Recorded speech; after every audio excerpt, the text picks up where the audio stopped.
Voilà, je me cale, je suis chill. Mais quand je vous dis que je suis chill, je suis chill, hein.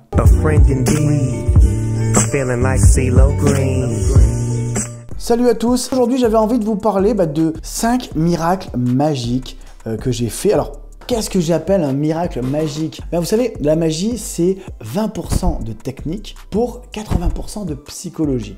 Voilà. Et quand on diminue ce nombre de techniques et on augmente la psychologie, aux yeux des gens, ça nous donne un miracle. Et aujourd'hui, c'est ces tours-là dont le hasard les a rendus miraculeux que je vais vous raconter.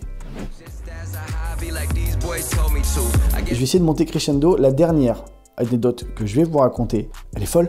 C'est-à-dire que même moi, là, je vous parle aujourd'hui, je ne sais pas comment j'ai réalisé ce miracle. En tout cas, la première anecdote que je voulais vous raconter, c'est que je travaille dans une boutique de magie. Je sors avec les collègues, boire un coup après. Et comme d'habitude, ça part toujours. Oui, vas-y, fais-moi un tour, je te paye un verre. Donc moi, je me dis, ok, je vais faire un tour. Je regarde dans mes poches et j'ai oublié de prendre mes cartes.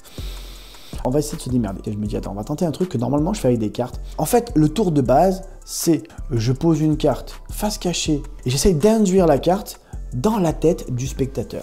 Et donc, je lui demande un bout de papier. Et je lui dis, est-ce que tu as un stylo? Pensant qu'elle allait me passer un bic. Et là, il me passe, et c'est un détail qui est important pour la fin, un marqueur noir, d'accord? Ce type de marqueur. Alors moi, qu'est-ce que je fais? J'ouvre mon petit papier blanc, je marque à l'intérieur 3 cœurs, je lui rends son marqueur noir.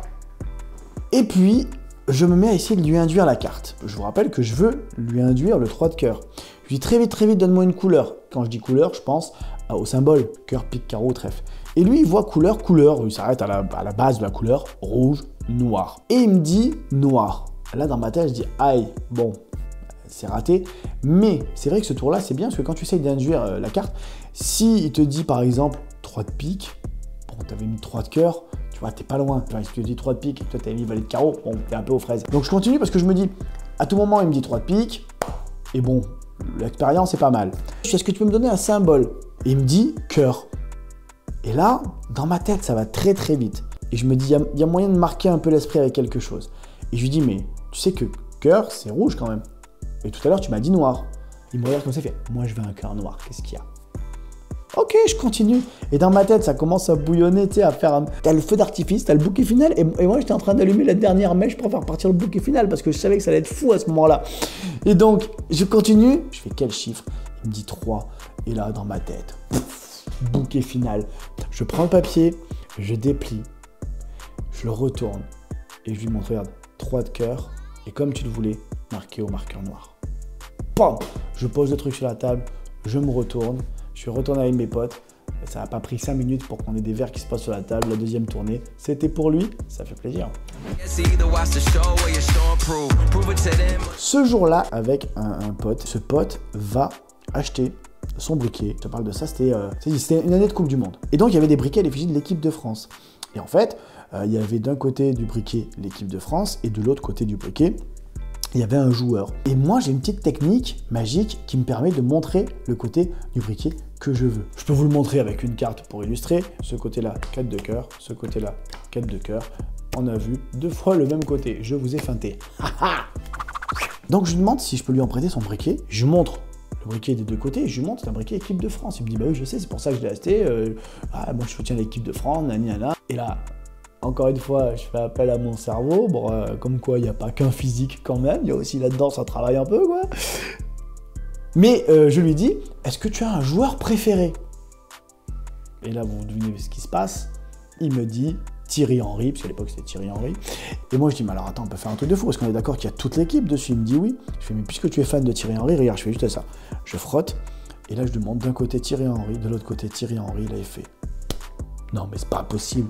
C'est moi qui l'ai acheté. Il va voir sa femme et tout. Mais c'est moi qui l'ai acheté le briquet. Comment il fait ça? C'est pas possible. Il commence à péter un câble, à vriller dans tous les sens. Et à ce moment-là, je lui dis, mais attends, c'est quoi? Vu que t'es fan de toute l'équipe, peut-être un peu plus Thierry Henry, ce que je te propose, c'est que je me mets à frotter comme ça. Et je lui dis, je vais te laisser Thierry Henry d'un côté parce que c'est ton préféré, mais je te mets quand même toute l'équipe derrière. On sait jamais. Hein, tiens, je te la rends.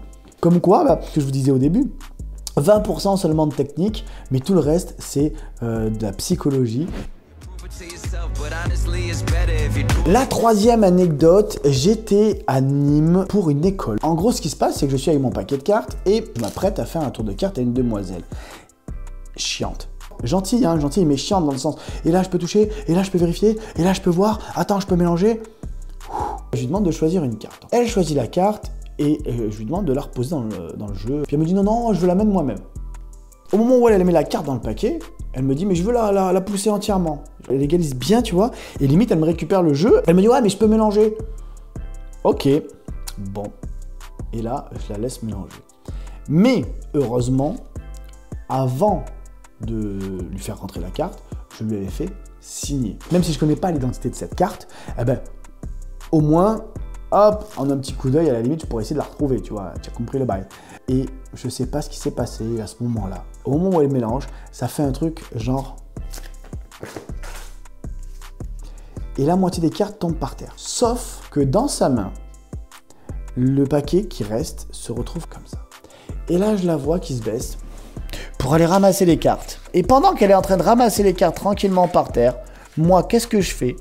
Discreto, j'ai ma petite main qui arrive, parce que j'ai vu la carte signée, donc, hop, j'attrape la carte signée, je la garde secrètement dans ma main, et je la laisse revenir, tranquilloute, avec les autres cartes. Elle me rend le paquet dégueulasse, moi je fais comme ça, comme un gros porcasse, quoi. Oh là là là là, tiens, bah attends, on va égaliser quand même un petit peu. Et là, je lui fais, c'est bon, t'es heureuse, t'as pu la mettre là où tu voulais, t'as pu couper comme tu voulais, t'as même coupé par terre, t'as vraiment fait le truc, alors là, t'as fait le pire mélange qu'on peut faire pour un magicien. Je suis foutu. Elle me dit, ah ouais, alors là, si tu la retrouves, alors franchement, à nouveau dans ma tête, j'étais en train d'allumer les feux d'artifice, t'as compris le bail. Je lui dis, bah, si je fais juste ça. Et là, elle retourne elle-même la première carte. Poum, la carte signée. Moralité, faites pas chier les magiciens. Quatrième histoire, on se rapproche de plus en plus de la cinquième. Mais en gros, j'avais acheté à un pote qui était revenu de Thaïlande un briquet. Tu sais, les briquets là, transparents. Et donc, c'est ce briquet-là, mais allongé. Et normalement, moi, j'avais un briquet rouge normal. Et ce que je faisais, c'est je devais échanger l'un contre l'autre discrètement. Hein. Ça, c'est un peu mon taf de magicien. Tu as compris, des fois, bon, on switch un peu des objets contre d'autres. Et donc, après, les tirer, le montrer à la personne, le laisser examiner, que la personne puisse se dire « Oh merde, c'est vraiment dur, ça, alors comment c'est possible, tout ça ?» J'avais ça sur moi. Et vers la fin de la soirée, il y a un mec qui vient me voir. Il fait « Ouais, je t'ai vu faire toute la soirée, c'est pas mal ce que tu as fait. Hein. Mais vas-y, tu pourrais faire un tour avec mon briquet. » Je vous le donne en 1000, mais vous l'avez déjà deviné. Le briquet, prof, rouge, exactement le même que celui que j'avais dans la poche. Et mais surtout exactement le même que celui rallongé. Là, je fais un détournement d'attention de gros bâtard. Il y avait un autre magicien avec moi qui bossait. Et je me retourne vers l'autre magicien et je lui fais « Ah, Pilou !» Je fais le gars, il me demande si je peux faire un tour de magie avec son briquet. Et pendant que je fais ça, le gars, il regarde mon pote, là-bas, il fait...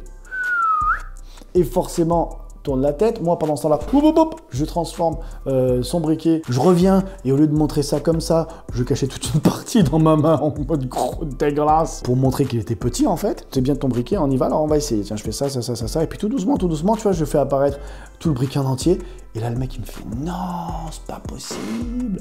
Donc je donne le briquet, il examine, puis je reprends le briquet, je fais oh Pilou, je vais essayer de le remettre à la bonne taille. Et pendant que l'autre, il regarde mon pote, qu'est-ce que je fais?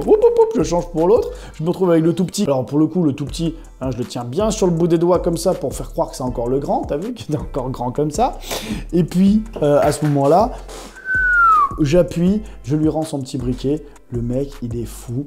Écoute, cette histoire, c'était en 2007. Je pense que le mec, ça fait 13 ans, dit à tout le monde qu'il a rencontré un magicien qui lui a fait grandir et rapetissir son briquet.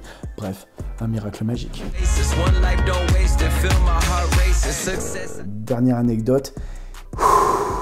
Rien que d'y repenser, ça me tue. Je sais pas comment j'ai fait. En gros, je travaillais dans cette boutique de jouets dont je vous ai parlé tout à l'heure. Voilà, je savais faire de la magie. Bon bah, c'était souvent que je faisais choisir, hop, une carte à une demoiselle. Je dis, mademoiselle, vous pouvez choisir une carte, s'il vous plaît? Oui, merci, ça fait plaisir. Vous allez la signer juste ici et marquer votre numéro de téléphone juste là. Je vous cache pas que ça marchait, ça marchait. Ce jour-là, elle ne veut pas me donner son numéro. Ok, alors je lui dis, bon, on va faire un deal. Si vous trouvez que mon tour de magie est bien, vous me laissez le numéro. Elle me dit, ok, yes. Je fais mon tour de magie et à la fin, elle me dit, putain, c'était cool, hein. Je fais, donc j'ai droit au numéro. Elle me dit, bah t'es magicien, t'as qu'à le deviner. Ok, je vais essayer. Et je lui dis, c'est simple en fait, pour moi, vu que je suis magicien, je peux même te dire directement que ton numéro commence par 06. Et là, elle me regarde, elle se fout un peu de ma gueule, elle me dit « très drôle ». Et là, je me dis « ok, je vais essayer de m'amuser un petit peu ». À l'époque, par opérateur, il y avait un numéro précis. 0614, il me semble que c'était SFR. 0624, je crois, c'était Bouygues. Et 0661, c'était Orange. Et donc, une semaine avant, j'avais lu que l'opérateur le plus répandu sur la carte, c'était Orange. Donc, je vais lui dire 0661. Et au moment où je dis le 61, elle me regarde genre.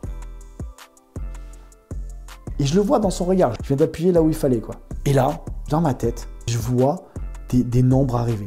Je vois genre 20, 30. Et je lui balance des nombres. Le deuxième, et là, elle part en couille. Le troisième, sa copine, elle a côté fait non, vas-y, c'est pas vrai, arrête. Jusqu'à arriver au dernier chiffre. Et là, il y a un gamin qui rentre dans la pièce dans laquelle on était. Et je lui dis, mon pote, bouge plus. Je lui dis, donne-moi un chiffre entre 40 et 50. Et le gamin, il la regarde, il fait 42.